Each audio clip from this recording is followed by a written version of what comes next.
It certainly wasn't the prettiest win, but a huge win for the Bolts against the Dallas Stars. Their third straight win, starting a three-game road trip before they return home. We're going to talk all about that road trip on today's episode of Locked On Lightning.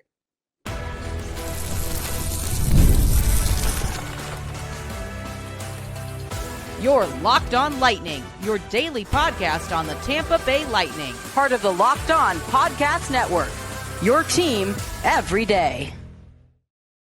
Josh Sperber here to welcome all of you into another episode of Locked On Lightning. I want to say a big thanks to everyone who makes Locked On Lightning your first listen every day. We're part of the Locked On Podcast Network, your team every day. And if your team is the Tampa Bay Lightning, then this is the show for you. Today's episode is brought to you by FanDuel. Right now, new FanDuel customers can get $200 in bonus bets if your first $5 bet wins. And if you bet on the Lightning last night, you might have been on the edge of your seat, but you still got the victory. However, this game for the Tampa Bay Lightning is the perfect showcase of how much the team has improved since the beginning of the season. This was a game in Dallas at home at the beginning of the season. And it was 2-2 in the third period. Two quick ones for the Stars. That was all they needed. They won it 4-2. This time it was the other way around. The Tampa Bay Lightning got two well-worked and fantastic goals. First with Brandon Hagel in the opening period, which actually set an NHL record. 32 goals of the season, 0 power play goals for Brandon Hagel. Only one who had anything close to that, Doug Small in the 84-85 Winnipeg Jets, who had 31 goals and 0 power play markers. Hagel averaging a point a game over his last 7 with 2 goals and 5 assists, as he also got an assist on Anthony Cirelli's goal in the second period. Cirelli now has 23 goals, his career high, and Brandon Hagel has assisted on 15 of those goals. But I first want to talk about the Brandon Hagel goal really quickly because Nikita Kucherov got the assist on it. And he leads the NHL now with 37 road assists, but it's the way that he assisted that goal. Kucherov got the secondary assist, Cirelli got the primary assist. And the way that it was set up, Kucherov coming from the right side, Hagel down the center, Cirelli had shifted over towards the left. Kucherov with the skip pass to Cirelli. Hagel was right next to him, open, easier pass for Kucherov, but the skip pass sliding across the zone opens up the lane because the extra defender has to slide off of Hagel onto Cirelli, who now has the puck right in front of the net. Cirelli flicks it right back to Hagel, wide open net and a goal. One of the best team goals I have seen from the Tampa Bay Lightning this season, and truly impressive. And then Anthony Cirelli on a tap-in to make it 2-2. Then 2 more goals from the Stars, a couple of tough ones. And it was 2 goals that really Vasilevsky couldn't see, particularly the power play goal scored by Mason Marchment. They were 2 goals that Vasilevsky couldn't find. This game, frankly, didn't have to go to a shootout. But the fact that it did was honestly kind of eye-opening for the Lightning. It was 2-1 before Nikita Kucherov tied it at 2 goals apiece. And I really think that Vasilevsky letting in a between-the-legs goal just kind of unlocked him a little bit, because you saw his head just go up in agony, like, how did I let that goal in? And he really stepped up after that. And Gage Gonzalez getting the game-winning goal. His first shootout attempt for the Lightning was a miss against the Flyers. They lost that in a minimum amount of rounds. This time, he's patient. He's deking the goalie. He's baiting the goalie. And then he just flicks it into the top corner. Beautiful shot from Gonzalez, and just another sign of improvement from one of the Lightning's budding young stars. And I can't get enough of how well Gonzalez has played since he has returned to the Lightning from the Syracuse Crunch. It was the first career game-deciding goal for Gage Gonzalez in Emil Lilleberg's 100th game. So really great effort from the Tampa Bay Lightning, especially on the offensive end, to get the win over Dallas. And now the Tampa Bay Lightning are continuing on in the race for the Atlantic Division. Unfortunately, the Panthers and Maple Leafs each won on Thursday night. And if we take a look at the Atlantic Division standings, the Lightning, with a game in hand against Florida and Toronto, are 2 points out of first place. Though currently, Florida has won 2 of 3. Maple Leafs have won 3 of 3 against the Tampa Bay Lightning. But the Lightning do have a plus 20 on the Panthers, who are second of the 3 in goal differential.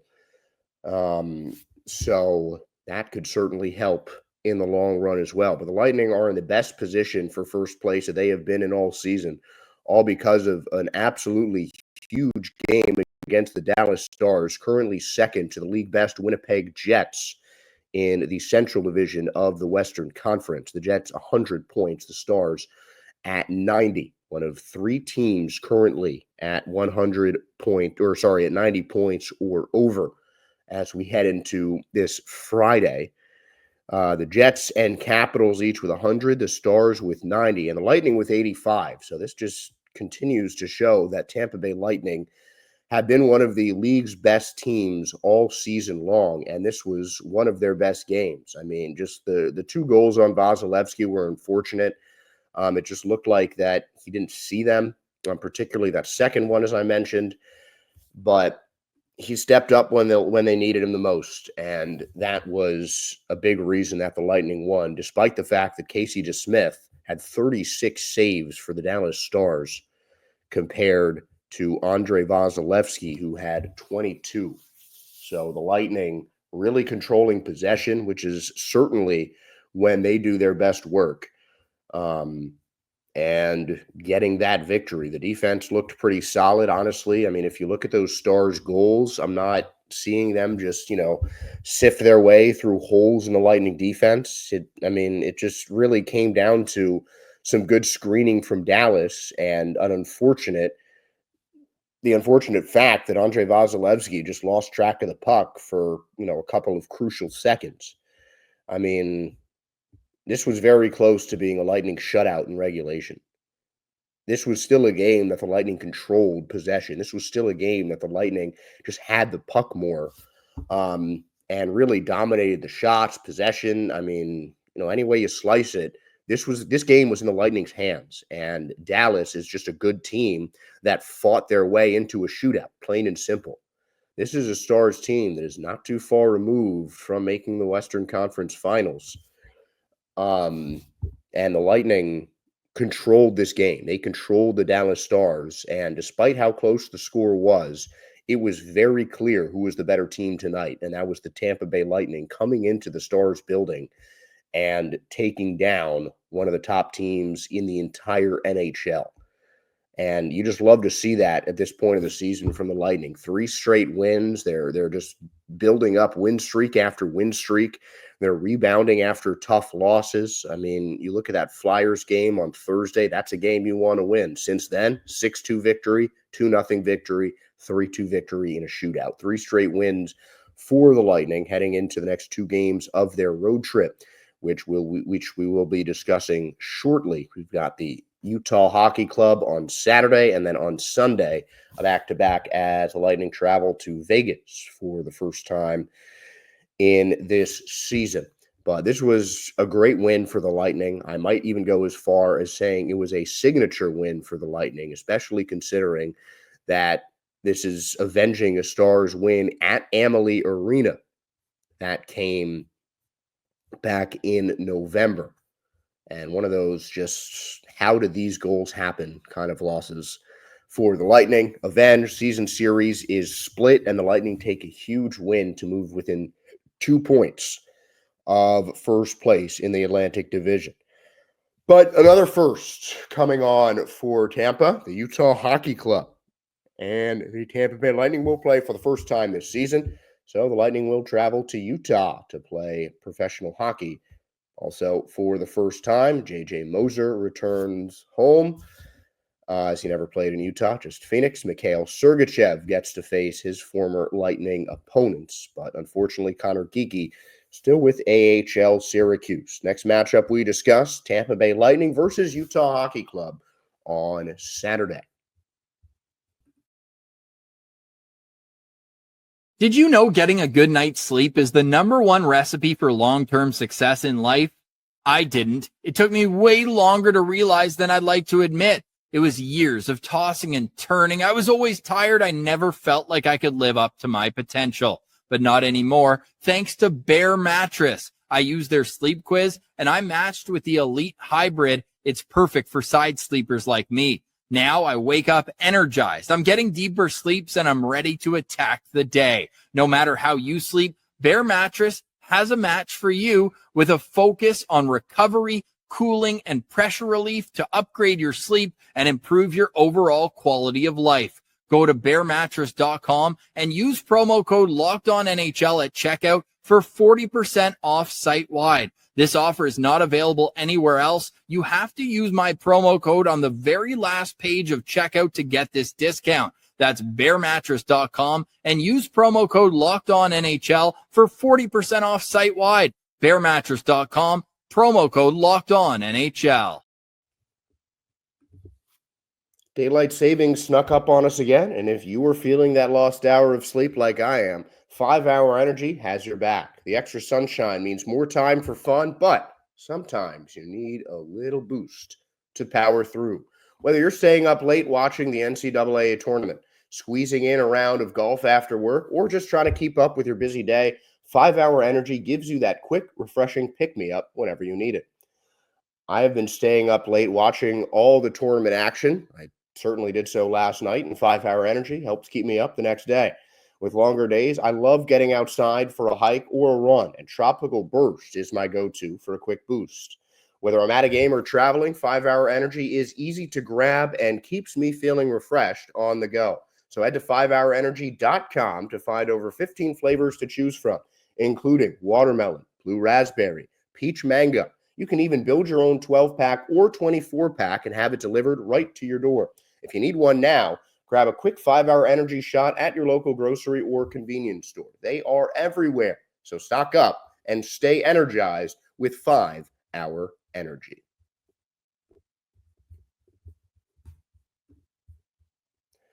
Tampa Bay Lightning travel to Utah for the first time for a regular season NHL game.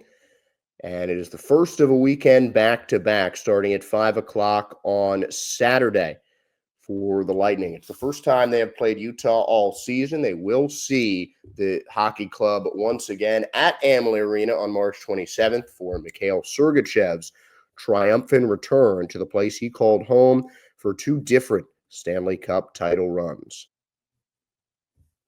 The Tampa Bay Lightning, as I previously mentioned, currently sit third in the Atlantic Division, but they have a game in hand and are 2 points behind.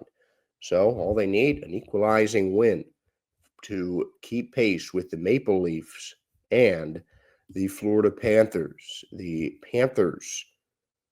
Maple Leafs, will play against the Nashville Predators on Saturday when the Lightning take on the Utah Hockey Club in Utah, and the Florida Panthers are playing the Washington Capitals in a huge game. The Lightning will make up a game on the Maple Leafs this weekend, not on the Panthers, though, who also have a back-to-back. Capitals on Saturday, Penguins on Sunday for Florida. And the Lightning do have the chance to pull into second place with a win on Sunday against the Las Vegas Golden Knights, which we will discuss later on. But the Lightning match up well against the Utah Hockey Club. Utah is 13th in the league with an 80% effective penalty kill, 10th in the league in faceoffs, and Utah coming off a win against Buffalo. They have won 3 of their last 5 and 5 of their last 10. So Utah is on a pretty even run right now. A Western Conference club currently sitting at 6th place in the Central Division, 10 points out of a potential playoff spot, where the Minnesota Wild sit at 4th in the Central Division. So this is a team that is on the outside looking in when it comes to the playoff bubble, are the Utah Hockey Club. And they're going to need to pile up wins like this against the Lightning to try and get there. Of course, the Lightning trying to keep pace with the two other top teams in the Atlantic Division, getting their 40th win of the season on Thursday. Andrei Vasilevsky expected to start in Utah, and he hopes to continue the Lightning's 3-game win streak. Career highs in goals already for Anthony Cirelli and Brandon Hagel so far this season. They are expected to help pace the Lightning offense, along with Nikita Kucherov, who recorded his 67th assist of the season in Thursday's win over Dallas. Hagel has 5 points in the last 5 games. Yanni Gourde, 5 assists since he was traded from the Seattle Kraken to the Tampa Bay Lightning. He has really shown that he can still be a key piece of this Tampa Bay Lightning offense, and they're really doing a good job of involving both him and Bjorkstrand. I think for Bjorkstrand, the goals will come, but especially now is the time you want to really start getting him involved in the Lightning offense. As Ryan McDonough mentioned in our Thursday show, previewing this Stars game, he talked about how effective Gourde and Bjorkstrand have been since the trade, but for the Tampa Bay Lightning, Bjorkstrand scored a game-winning goal in his first game with Tampa Bay. And since then, points have been at a premium. That has been his only point in 7 games with the Lightning, is getting that goal. So I think a big key for the Tampa Bay Lightning against the Utah Hockey Club and even Vegas coming up on Sunday, I think a big key for them is to just try and get the puck on Bjorkstrand's stick more. Get him some more opportunities to shoot and really try and get him involved in the Lightning offense. I mean, Julien Brisebois said that he made this trade with confidence and intent that both Gourde and Bjorkstrand will re-sign with the Lightning at the end of the season when their contracts expire.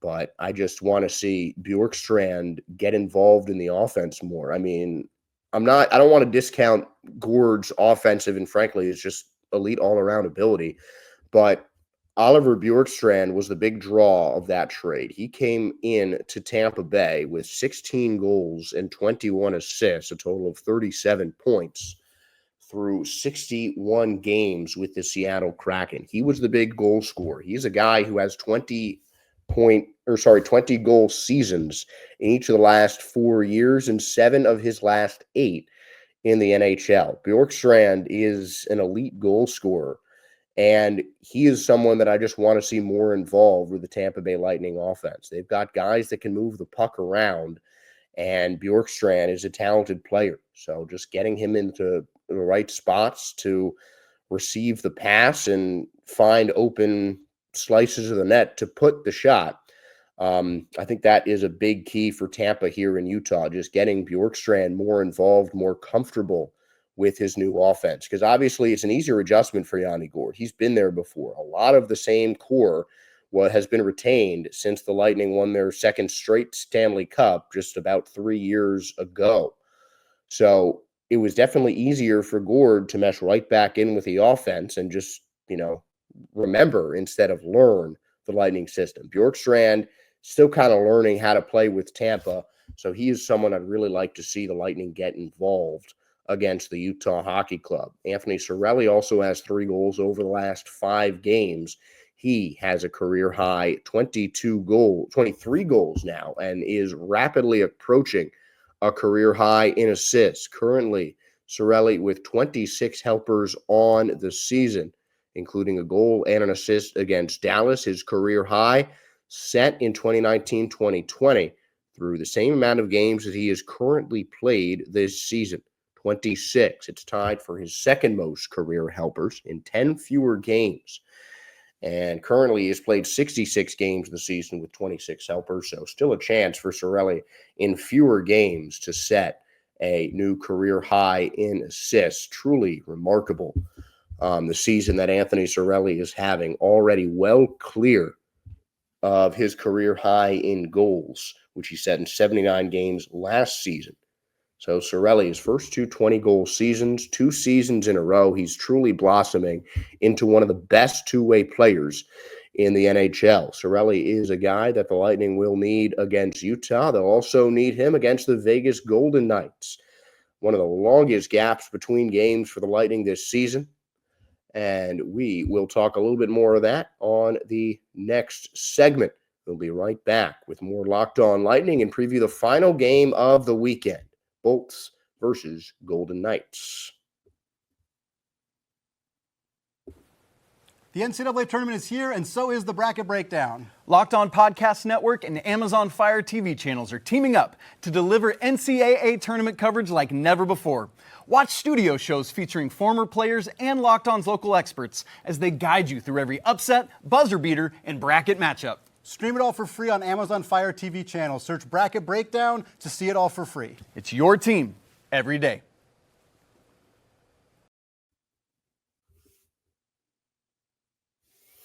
A big 3-game weekend, almost. Thursday is a weekend in some parts of the world, but that doesn't matter. Lightning Vegas for the last time this season. Bolts go for the season sweep after one of their most exciting wins of the season back in October. 2 goals from Nikita Kucherov, including the late winner.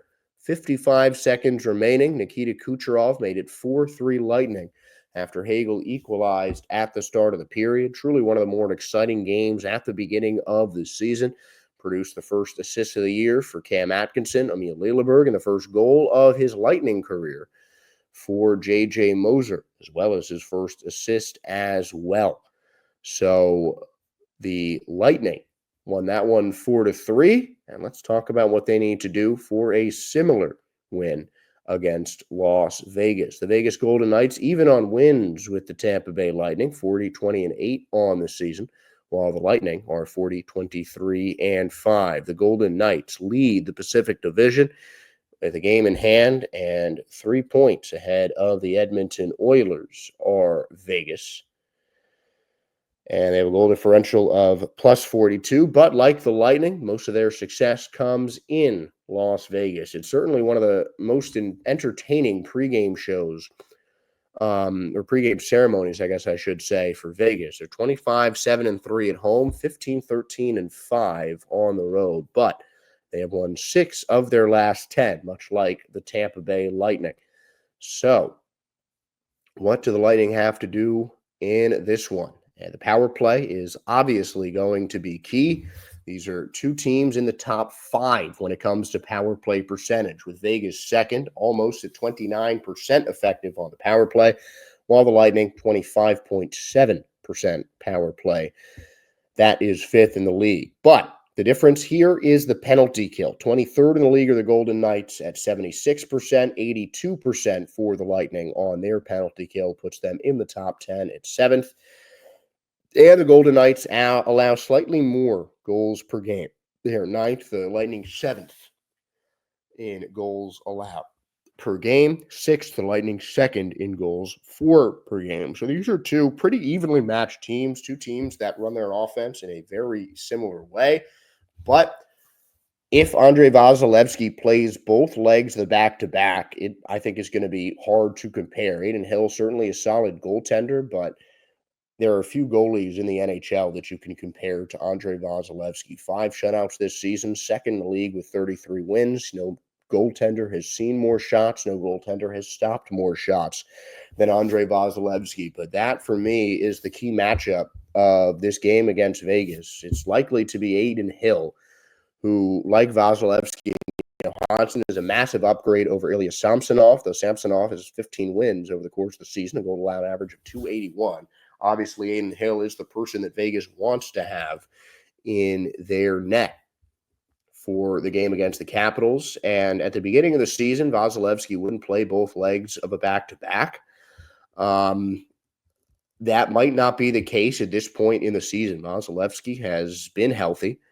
But both teams are coming off the end of a back-to-back here. Detroit is visiting Vegas on Saturday, and then the Lightning visit Vegas on Sunday, obviously. So Both teams will be on the other end of the back-to-back, and I think the reason that the goalie matchup is so key is because Hill and Vasilevsky are two of the best goaltenders in the NHL right now.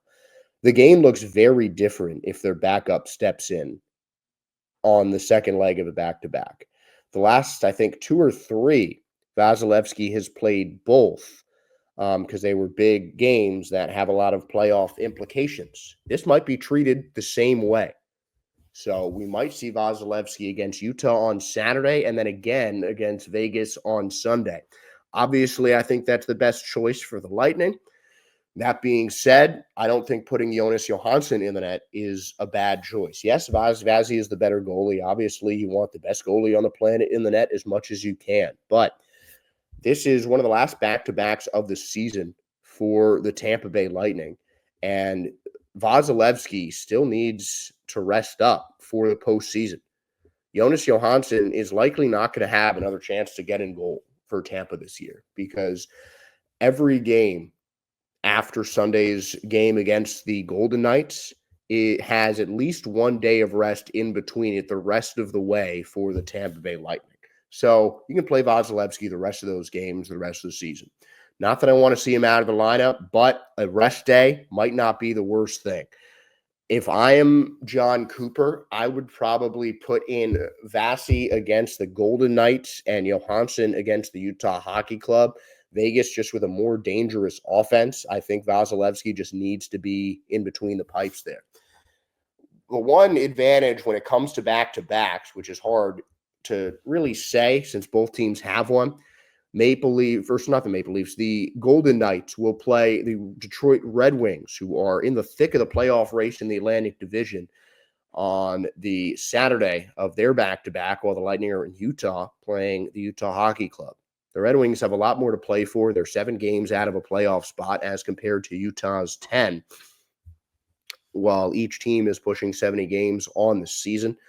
Both teams have been kind of up and down, but if you look at those matchups on Saturday, I think the Red Wings certainly look like they have a better chance of beating Vegas than I think Utah does of beating the Lightning.